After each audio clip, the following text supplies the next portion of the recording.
troisième, quel est le contexte historique de l'ENT sur l'Auvergne? Alors, l'histoire de l'ENT sur l'Auvergne, elle commence à dater, puisque en fait, le démarrage de l'ENT est lié à une volonté politique des collectivités territoriales de s'associer, de travailler ensemble avec l'académie, avec le rectorat, pour proposer à l'ensemble des établissements du territoire auvergnat, collèges, lycées et établissements agricoles, une solution commune. Cette décision a été portée sur les fonds baptismaux en juillet 2005. À partir de là, nous avons travaillé sur un premier marché qui s'est déroulé entre 2006 et 2010, puis sur un second marché, un deuxième marché entre 2010 et 2014. Des marchés qui ont évolué avec une offre fonctionnelle qui s'est enrichie au fur et à mesure pour prendre en compte à la fois les attentes des établissements et une réorientation autour des besoins de services pédagogiques mis à disposition des enseignants et de services collaboratifs. Et donc au terme de ce deuxième marché, au terme de la présente année scolaire 2013-2014, nous souhaitons mettre à disposition de tous les établissements de l'académie, tous les établissements publics, une nouvelle génération de NT articulée autour d'évolutions qu'on pourrait résumer comme étant mettre à disposition des établissements, des enseignants, des outils permettant de faire évoluer les pratiques pédagogiques, permettant de mettre les outils d'apprentissage au centre de l'ENT et associer à ces outils d'apprentissage toute une série de ressources documentaires qui seraient intégrées à l'ENT et viendraient le valoriser.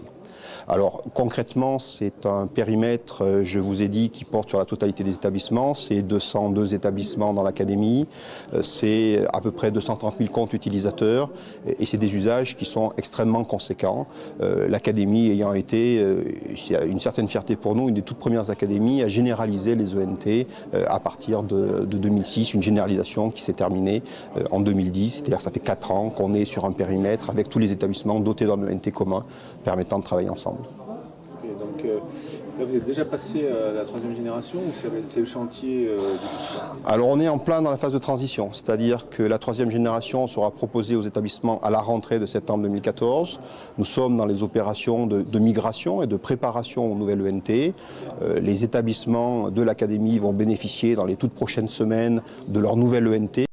En parallèle à l'ENT actuelle, pour ne pas perturber le travail sur la fin de l'année scolaire. Et dès le 1er septembre 2014, les 202 établissements de l'académie, plus les établissements agricoles, pourront bénéficier de cette ENT troisième génération. Alors, entre-temps, donc entre la deuxième et la troisième génération, vous avez changé de solution et d'éditeur. Est-ce que ça pose problème pour récupérer les données, transférer, former à une nouvelle ergonomie de cette ENT troisième génération? Alors c'est vrai que c'est le challenge pour nous, c'est préparer au mieux la rentrée, la sécuriser, ne pas mettre les établissements et les utilisateurs en difficulté. Je faisais part tout à l'heure du niveau d'utilisation avancé, puisqu'on a un nombre de connexions au jour qui est extrêmement important, c'est-à-dire qu'on ne peut pas se permettre de revenir en arrière sur des choses comme ça.